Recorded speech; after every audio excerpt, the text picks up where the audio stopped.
హాస్పిటల్స్ని బ్రతికించడానికి కోసమే అంటారా మనం సంపాదించేది? కాదు కదా. సో ఇంకేదో ఉంది, అవునా?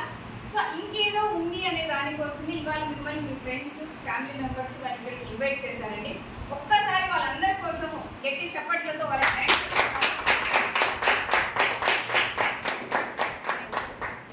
ఎందుకు అంటే నవేడేస్ ప్రతి ఒక్కరు కూడా స్ట్రగుల్ అయ్యేది ఏంటి అంటే వెల్త్ ఒకటే కాదు, ఇన్కమ్ ఒకటే కాదు, హెల్త్ కూడా చాలా చాలా ఇంపార్టెంట్ అనేది కరోనా మనకి నేర్పించింది. అంతే కదా సార్?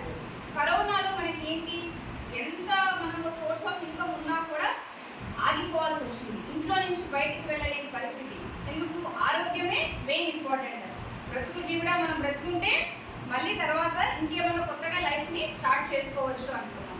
బట్ ఇవాళ రోజుల్లో బయట మనం మార్కెట్లో ఇన్కమ్ సోర్సెస్ గురించి చూసుకున్నట్లయితే ఓన్లీ ఇన్కమే ఎక్కువ వచ్చే అవకాశం ఉంటుంది, కానీ ఆరోగ్యం అనేది ఎక్కడా కూడా మనకి రావట్లేదు సార్. సో దానికోసం నేను ఇవాళ ఏమంటున్నానంటే మీరు ఇంటికి వెళ్ళి అంటే ఈ 2 hours ఏదైతే ఇక్కడ వాళ్ళు స్పెండ్ చేయబోతున్నారో కంప్లీట్ అయిపోయే లోపు మీకు ఒక వాల్యుబుల్ ఇన్ఫర్మేషన్ అండ్ ఒక క్లారిటీ వస్తుంది సార్.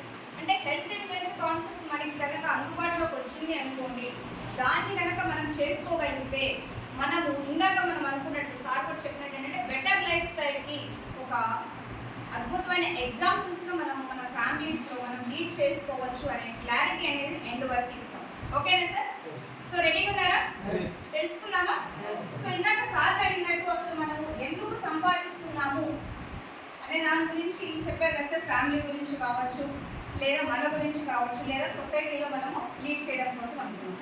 బట్ నేనేమంటాను అంటే ఒక బాధ్యత గల వ్యక్తికి కొన్ని కామన్ డ్రీమ్స్ ఉంటాయి సార్. కామన్ డ్రీమ్స్ గురించి మాట్లాడుతున్నాం. సో దాంట్లో ఏముంటాయి సార్? కొన్ని ఏమన్నా ఎగ్జాంపుల్స్ కామన్ డ్రీమ్స్ గురించి మాత్రమే మాట్లాడుతున్నారు సార్. ఇంకా కొంతమందికి ఎక్కువ ఉండొచ్చు.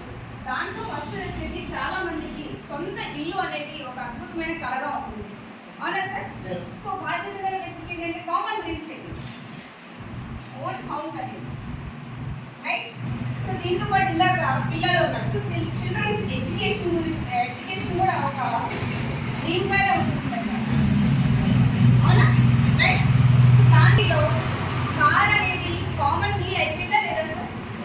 సో కామన్ నీడ్ ఒక 4 members ఫ్యామిలీ అందరూ బయటకు వెళ్ళాలి అంటే మనకు కార్ అనేది కూడా కామన్ నీడ్. దాంట్లో కూడా ఏంటంటే డ్రీమ్ కార్ తీసుకోవాలి అని చెప్పేసి చాలా మందికి ఉంటుంది సార్. ఎందుకంటే ₹1,00,000 కూడా కార్ వస్తుంది, 50,000 కూడా కార్ వస్తుంది.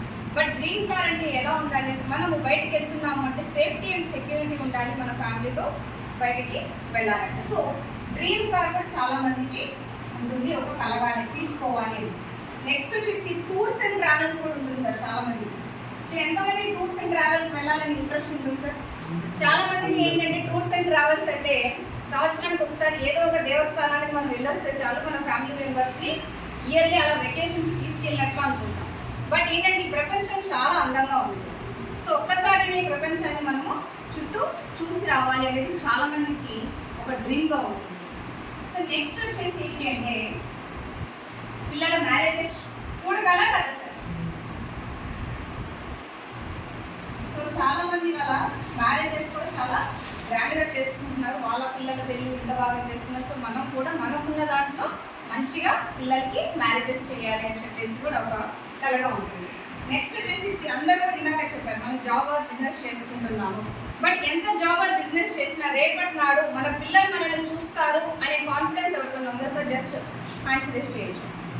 సో ఎందుకు అంటే వాళ్ళు ఆ కండిషన్లో ఎలా ఉంటారు, అప్పుడు ఎన్విరాన్మెంట్, అప్పుడు పరిస్థితులను బట్టి ఎవరిని మనము ఫోర్స్ చేయకుండా మనకంటూ మనం ఫైనాన్షియల్ ఫ్రీడమ్లోకి వెళ్ళి కొంత బ్యాంక్ బ్యాలెన్స్ అనేది మనం తీసుకున్నాం అనుకోండి, మన దగ్గర ఉంచుకుంటే మన రిటైర్మెంట్ అయిపోయిన తర్వాత కూడా మనము ఒకరి మీద ఆధారపడకుండా మన యొక్క లైఫ్ని హ్యాపీగా లీడ్ చేయొచ్చు. సో రిటైర్మెంట్ కూడా చాలా చాలా ఇంపార్టెంట్ సార్, అవునా? సో ఈ రిటైర్మెంట్ అయిపోయిన తర్వాత కూడా ఫైనాన్షియల్ ఫ్రీడమ్, రైట్? ఇవేనా సార్? అంటే బాధ్యత గల వ్యక్తికి కొన్ని కామన్ డ్రీమ్స్ మనం వెళ్ళిపోయే లోపు కనీసం ఇవన్నీ నెరవేర్చుకోవాలి అని చెప్పి చాలా మంది అనుకుంటారు. మరి ఇవి నెరవేర్చుకోవాలంటే ఇవాళ రోజుల్లో ఎంత ఖర్చు వస్తుందో ఇక్కడ వేద్దాం సార్, రైట్? సో మీరే చెప్పండి సార్, వాళ్ళు హైదరాబాద్లో ఈ ఏరియాలో ఒక డబుల్ బెడ్రూమ్ ఫ్లాట్ హౌస్ తీసుకోవాలంటే ఎంత ఖర్చు వస్తుంది, ఎంత పెట్టాల్సి వస్తుంది? Excellent sir. So 1 CR, okay. So ఒక పిల్లవాడు ఉన్నాడు, ఎడ్యుకేషన్ కంప్లీట్ అయ్యేలోపు ఎంత ఖర్చు పెడుతున్నాం sir? 50 lakhs to 1 CR sir. వాళ్ళు ఎంబీబీఎస్ సీట్ వచ్చినా కూడా ఎంబీబీఎస్ సీట్ అన్న రావాలంటే మినిమం 1 CR. మరి ఇందాక మనం డ్రీమ్ కార్ అనుకున్నాం కదా సార్. డ్రీమ్ కార్ మినిమం ఒక 50 lakhs పెట్టచ్చు కదా సార్. 25 to 50 lakhs వరకు మనం పెట్టచ్చు. సో టూర్స్ అండ్ ట్రావెల్స్ కూడా ఈ లైఫ్ టైం మొత్తంలో 50 lakhs ఖర్చు పెట్టచ్చా? రైట్. సో పిల్లల మ్యారేజెస్కి ఎంత అవుతుంది sir? So 1 CR minimum 50 to 1 CR అనుకోండి. రైట్. సో రిటైర్మెంట్ అయిపోయిన తర్వాత లోపు రిటైర్మెంట్ స్టేజ్కి వచ్చేలోపు ఎంత మన దగ్గర అమౌంట్ ఉంటే మనం మంచి లైఫ్ని లీడ్ చేసుకోగలం? 2 to 3 years ఇయర్. సింపుల్గా ఎక్కువ వేయట్లేదు సార్. ఎందుకంటే వాళ్ళ ఓన్ హౌస్ డ్రీమ్ హౌస్ అంటే విల్లా కట్టుకోవాలంటేనే 3 కోట్లు. సో మనం కామన్గానే వేస్తున్నాం. సో మినిమంగానే వేస్తున్నాం. బట్ రిటైర్మెంట్ అంతా 2 to 3 CR వేద్దాం సార్.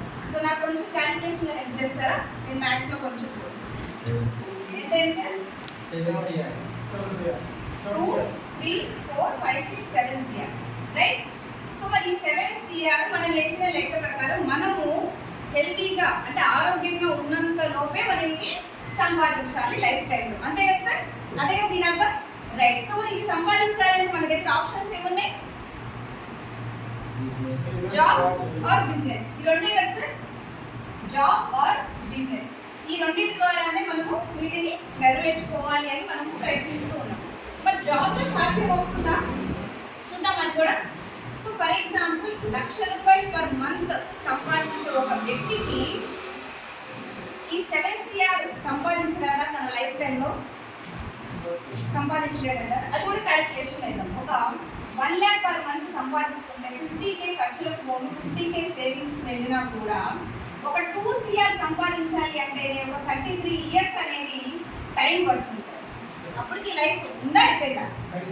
ఉద్యోగం రావడం కోసమే ఒక 25 to 30 years వరకు కష్టపడుతున్నాము. వచ్చిన తర్వాత